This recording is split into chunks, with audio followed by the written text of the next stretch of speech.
Assalamualaikum warahmatullahi wabarakatuh. Salam sejahtera bagi kita semua. Om Swastiastu, Namo Buddhaya, salam kebajikan.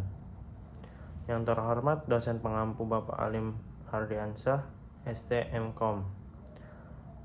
Sebelumnya nama saya Rifki Dzulkarnain dari kelas B1 Informatika dengan NIM 2255 2010-99. Saya akan mempresentasikan etika. 1. Pengertian etika. Etika berasal dari bahasa Yunani atau ethos yang berarti tempat tinggal yang biasa, dan padang rumput, kandang, kebiasaan adat, watak, perasaan, sikap, dan cara berpikir. Etika atau Yunani kuno atau etikos berarti timbul dari kebiasaan, adalah sebuah sesuatu di mana dan bagaimana cabang utama filsafat yang mempelajari nilai atau kualitas yang menjadi studi mengenai standar dan penilaian moral. Etika mencakup analisis dan penerapan konsep seperti benar, salah, baik, buruk, dan bertanggung jawab dalam bentuk jamak ta eta. Artinya adat kebiasaan dalam arti terakhir. Inilah terbentuknya istilah etika yang oleh Aristoteles dipakai untuk menunjukkan filsafat moral. Etika berarti ilmu tentang apa yang biasa dilakukan atau ilmu tentang adat kebiasaan. Etika berbeda dengan etiket yang terakhir ini berasal dari kata Inggris etiquette yang berarti sopan santun. Perbedaan keduanya cukup tajam. Etiket menyangkut cara suatu perbuatan harus dilakukan. Etika menunjukkan norma tentang itu. Etiket hanya berlaku dalam pergaulan. Etika berlaku baik-baik saat sendiri maupun dalam kegiatan dalam lingkup sosial. Sosial etiket bersikap relatif, tergantung pada kebudayaan. Etika lebih absolut. Etiket hanya berkaitan dengan segi lahiriah. Etika menyangkut segi batiniah. Macam-macam etika. 1. Ada etika deskriptif. Kedua ada etika normatif. Ketiga ada mateatika. Dan keempat ada moral dan hukum.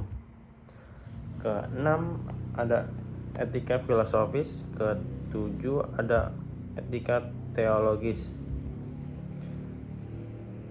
Kode etik profesi. Kode etik adalah seperangkat aturan, pedoman atau prinsip-prinsip yang mengatur perilaku dan tindakan anggota suatu profesi, organisasi, atau kelompok. Kode etik bertujuan untuk memastikan bahwa anggota tersebut berperilaku dengan etik, integritas, dan profesionalisme. Kode etik juga dapat membantu dalam menjaga standar moral yang tinggi dalam konteks tertentu. Beberapa contoh etik ada kode etik medis mengatur perilaku dokter, perawat, dan lain-lain. Ada kode etik bisnis mengatur dalam dunia bisnis. Ada kode etik teknologi informasi mengatur penggunaan teknologi informasi dan data. Ada kode etik hukum mengatur pengacara dan lain-lain. Ada kode etik pemerintahan mengatur pemerintahan. Kode etik lingkungan. Poin-poin kunci dalam pemahaman tentang etika. Poin-poin kunci dalam pemahaman etika: nilai-nilai dan prinsip moral. Ada karakter dan kualitas kepribadian. Ketiga ada pertimbangan konsekuensi. Keempat ada kode etik dan pedoman. Keempat ada pemecahan dilema etika. Keenam ada kritik dan debat.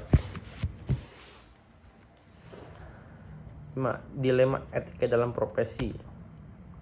Dalam profesi, dilema etika adalah situasi di mana seseorang profesional dihadapkan pada pilihan yang sulit atau bertentangan antara prinsip-prinsip etika yang berbeda atau nilai-nilai moral.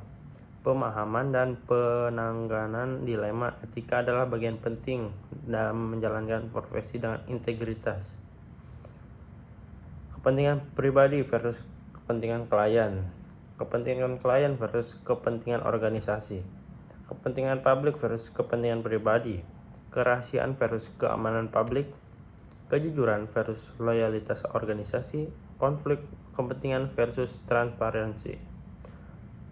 Makasih, sekian dari saya. Kurang lebihnya mohon maaf. Wabillahi taufiq wal hidayah. Wassalamualaikum warahmatullahi wabarakatuh.